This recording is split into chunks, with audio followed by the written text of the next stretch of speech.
ICE official. We used Canary Mission to find students to target for deportation. A senior ICE official says the Trump administration used the shadowy anti-Palestine website Canary Mission to find students to target for deportation.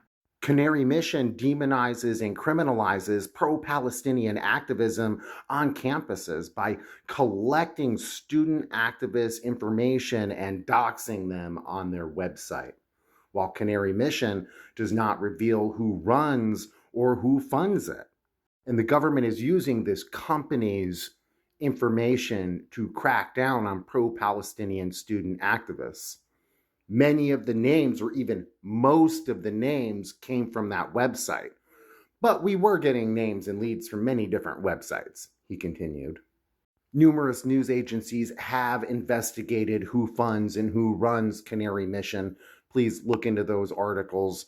There's a variety of Zionists, wealthy Zionists, who fund it, and Israeli organizations, including an Israeli charity.